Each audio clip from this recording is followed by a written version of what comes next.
Good morning, students. This is Pooja Saxena, Geography Department, Government College, Bundi. हमारे paper geography of India Bharat का भूगोल के अंतर्गत आज हम जनसंख्या विस्फोट पॉपुलेशन एक्सप्लोजन पर चर्चा करेंगे। इससे पहले हमने इसी यूनिट में पॉपुलेशन ग्रोथ जनसंख्या वृद्धि को भी पढ़ा था। और आप कहेंगे कि जनसंख्या वृद्धि और जनसंख्या विस्फोट में क्या अंतर है। तो देखिए, जनसंख्या वृद्धि दीर्घकालिक होती है, समय सापेक्ष होती है।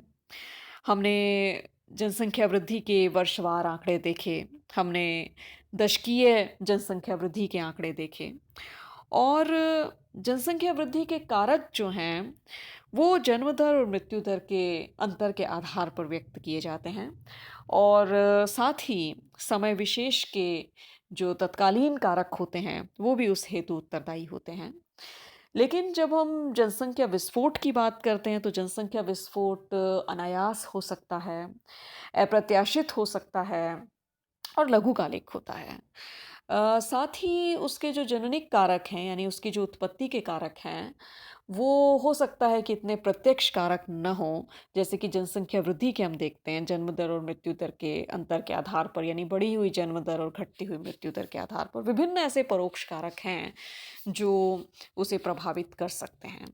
तो सर्वप्रथम तो हम ये देखें कि जनसंख्या विस्फोट होता क्या है।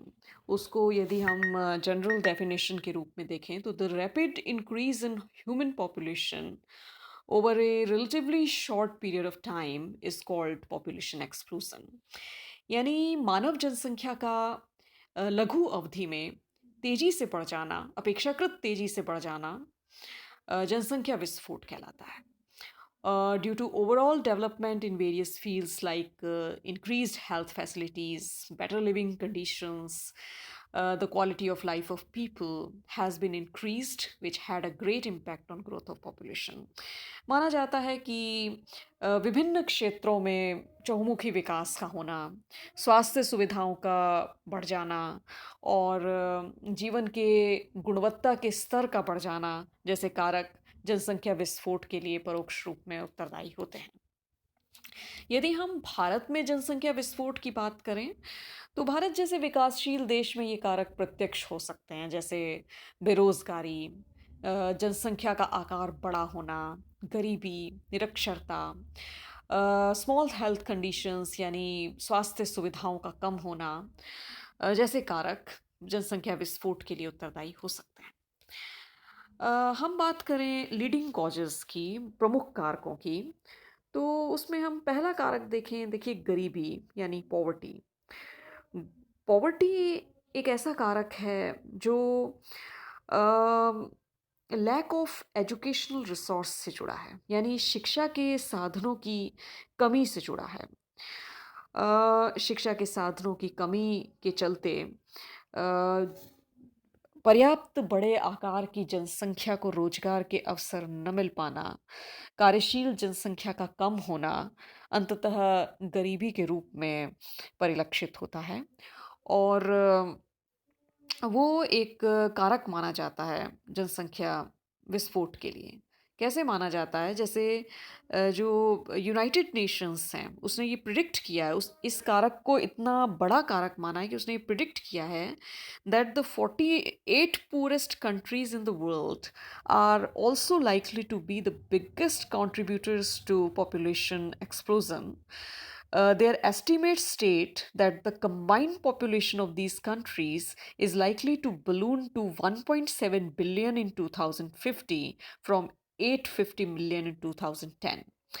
उन्होंने माना कि 48 जो गरीब देश हैं विश्व के, वो बहुत बड़े योगदान करने वाले हो सकते हैं जनसंख्या विस्फोट के लिए। 2010 की 850 मिलियन से 2050 में 1.7 बिलियन एक बड़े बूम के अंतर्गत।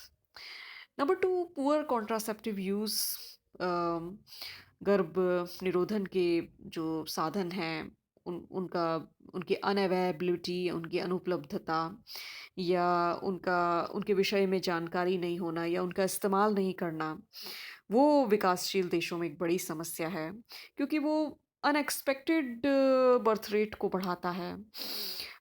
जैसे जो ग्रेट ब्रिटेन है उसमें जो 76% of women aged between 16 to 49 are quite aware about contraceptive use, but in our country like India, it is not widely used, so it's the main cause of population explosion. Number three, child labor, बाल श्रम. बाल श्रम जो है वो जनसंख्या विस्फोट को आकर्षित करता है. वो किस तरह कि कम उम्र में बच्चों का कमाना, उनको आय के स्रोत के रूप में देखना, जिस वजह से वो जनसंख्या की वृद्धि को प्रोत्साहित करता है. ऐसे जो बच्चे हैं उनको शिक्षा की पर्याप्त सुविधाएं भी नहीं मिल पाती, तो वो आगे चलकर भी एक बर्डन क्रिएट करते हैं सोसाइटी के ऊपर. वो सिविलाइज्ड सभ्य नहीं हो पाते, और जनसंख्या विस्फोट के साथ साथ जो दूसरी तमाम समस्याएं हैं उसके लिए भी उत्तरदायी बन जाते हैं.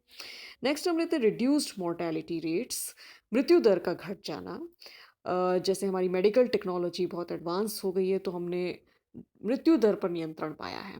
विभिन्न प्रकार की जो डेंजरस वायरसेस थे, जैसे कि पोलियो, स्मॉल पॉक्स और मीजल्स, जो कि पहले बड़ी मात्रा में मृत्यु का कारण बनते थे, उन पर पूर्ण नियंत्रण पा लिया है हमने.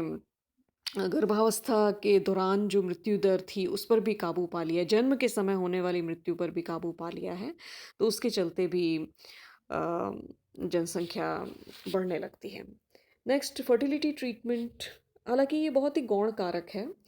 प्रजनन संबंधी उपचार का विकसित हो जाना, जिससे निसंतानता की जो समस्या है वो कम हो गई है, परिणाम स्वरूप जन्म दर बढ़ती है. नेक्स्ट, इमिग्रेशन यानी आप्रवास. बड़ी संख्या में अनचेक्ड इमिग्रेशन, दूसरे देशों से किसी देश में लोगों का आना जनसंख्या को बढ़ाता है, क्योंकि एक ऐसा देश जिसके पास स्वयं की जनसंख्या की पूर्ति हेतु संसाधनों का अभाव हो, उसके लिए बहुत प्रॉब्लमेटिक है कि दूसरे देशों से लोग इमिग्रेशन करें उसके देश में, और जिनकी जो कस्टम्स हैं वो भी डिफरेंट हो, तो उसके चलते भी जनसंख्या वृद्धि जो है वो होने लगती है. अब हम बात करते हैं कि इसके क्या प्रभाव होते हैं बढ़ी हुई जनसंख्या के. जैसे लैक ऑफ वाटर, पानी की कमी का होना, पॉपुलेशन बहुत अधिक बढ़ जाना, फ्रेश वाटर सप्लाई के लिए एक थ्रेट होता है, क्योंकि ग्रेटर डिमांड है. एज ओनली रफली 1% of the world's water is fresh and accessible. So यदि जनसंख्या अधिक है, some estimates state that human demand for fresh water will stand at approximately 70% of what is available on the planet by 2025. So, ये एक बहुत बड़ा risk है जनसंख्या विस्फोट का. दूसरा, लोअर लाइफ एक्सपेक्टेंसी. जो जीवन की प्रत्याशा है, जो हायर लाइफ एक्सपेक्टेंसी यानी उच्च प्रत्याशा जो है, वो तो जनसंख्या वृद्धि को प्रेरित करती है, जैसे कि जो विकसित देश हैं. और जो लोअर लाइफ एक्सपेक्टेंसी है, वो जो है जनसंख्या की वृद्धि को आकर्षित करती है. A large population of the world's population growth occurs in less developed countries. This stretches the resources these countries have thinner, resulting in less access to medical care, fresh water, food, and jobs. Like our country, Bharat जैसे विकासशील देश में, जहाँ की medical facilities अच्छी इतनी available नहीं हैं, जो दूसरे संसाधन हैं वो अवेलेबल नहीं हैं, तो लाइफ एक्सपेक्टेंसी गिरती है. और गिरती हुई लाइफ एक्सपेक्टेंसी भी जो है जनसंख्या वृद्धि को प्रोत्साहित करती है. रिसोर्स कंजम्पशन, बढ़ती हुई जनसंख्या बड़ी मात्रा में संसाधनों का दोहन करती है, परिणाम स्वरूप वो नुकसान होता है, क्योंकि संसाधन जो हैं सीमित होते हैं, संसाधन जो हैं क्षयशील होते हैं. यदि उनका नियोजित उपयोग नहीं होगा तो वो अंततः समाप्त होंगे. तो परिणाम स्वरूप फूड, वाटर, फॉसिल फ्यूल्स जो हैं उनके कंजम्पशन पर एक बहुत बड़ा जो है थ्रेट आता है. नेक्स्ट हम ले इंक्रीज्ड इंटेंसिव फार्मिंग, जो गहन कृषि है उसका बढ़ जाना। जब पॉपुलेशन बढ़ती है तो जो फार्मिंग प्रैक्टिस हैं एक परिवार का क्रमशः बढ़ता चला जाना उनकी कृषि भूमि को कम करता चला जाता है, क्योंकि परिवारवार जो हैं फील्ड्स बढ़ते चले जाते हैं। परिणाम स्वरूप बड़ी मात्रा में गहन कृषि की जाने लगती है, तो उससे जो लोकल इकोसिस्टम है वो प्रभावित होता है। इसके बाद हम ले फास्टर क्लाइमेट चेंज, जलवायुवीय परिवर्तन डायरेक्टली कोरिलेट्स जो टू इंक्रीजिंग पॉपुलेशन। जो लार्जर नेशन होते हैं जैसे कि चाइना है, इंडिया है, उनकी वो अगर अपनी इंडस्ट्रियल कैपेसिटीज़ बढ़ाते हैं, उन्हें बढ़ानी पड़ती हैं अपनी डिमांड के अकॉर्डिंग, तो उसकी वजह से ग्लोबल टेम्परेचर में परिवर्तन आता है। 97% of the scientific community agrees that human activities are changing global temperatures. तो वो देश जहाँ की जनसंख्या ज़्यादा हो रही है, लार्जर पॉपुलेशन है, तो वहाँ से जो परिवर्तन है वो सहायक बनते हैं उन परिवर्तनों को करने के पीछे। तो ये तमाम कारक हैं जो पॉपुलेशन एक्सप्लोजन के लिए उत्तरदायी होते हैं। ये तो हमने जनरल कारक डिस्कस किए। यदि हम इकोनॉमिक कारकों को देखें तो देखिए जो इन्वेस्टमेंट रिक्वायरमेंट है, problem of investment requirement, Indian population is growing at a rate of 1.8% per annum. So, in order to achieve a given rate of increase in per capita income, large investment is needed. अगर हमें प्रति व्यक्ति income बढ़ानी है तो हमें बड़े निवेश करने होंगे। और in India, annual growth rate of population is 1.8% and capital output ratio is 4:1. It means that in order to stabilize the existing economic growth rate, 7.2% of national income must be invested. ठीक है। दूसरा हम लें problem of capital formation.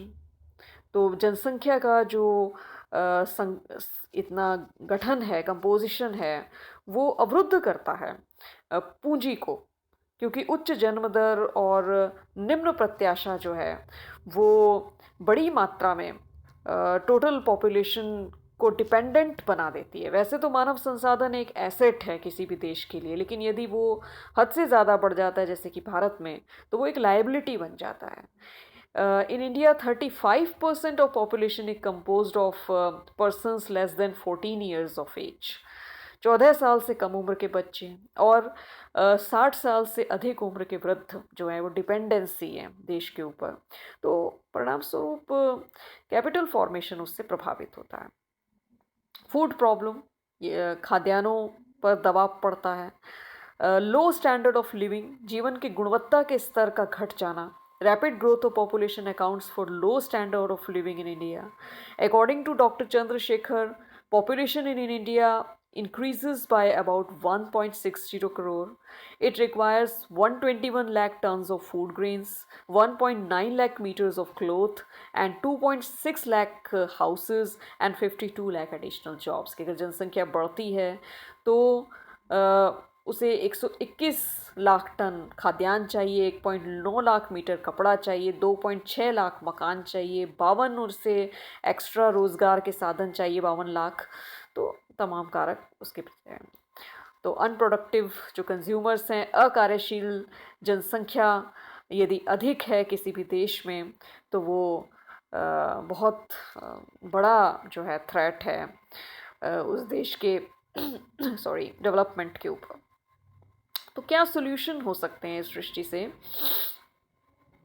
Potential solution में हम देखें कि एक तो बेटर सेक्स एजुकेशन हो ताकि जन्म दर पर नियंत्रण पाया जाए। United Nations population fund UNEPA is calling for improvements to made particularly in poorer areas of the world. तो बेटर एजुकेशन हो तो वो बर्थ रेट पर कंट्रोल पाएगा। एक्सेस टू कॉन्ट्रासेप्टिव्स, गर्भ निरोधक साधनों के प्रति प्रवेश्यता हो। Changes in policy, many Nations offer rewards whether in the form of financial incentives or increased benefits to those who have more children. This may lead to some couples having more children than they otherwise would if they needed to worry about the financial consequences. जैसे कि China में आप देखिए 1 child policy है थी जो अब उन्होंने छोड़ी है, तो इस प्रकार की कोई नीति निर्धारण हो सकता है. Education on the subject, number of organisation NGOs work कर रहे हैं, वो इस दिशा में प्रयास करें तो जनसंख्या विस्फोट जैसी जो स्थिति है उससे बचा जा सकता है. तो देखिए population explosion is a crisis that potentially stands alongside with many biggest challenges, and our humanity is facing today. Despite this, there is little in the way of education or dialogue relating to the issue, particularly in schools. If this doesn't change, the issues highlighted should be resolved. And हमारे देश में जहाँ तक भारत की बात है, विभिन्न नीति निर्धारण के द्वारा हम इस बढ़ी हुई जनसंख्या वृद्धि पर काबू पा सकते हैं.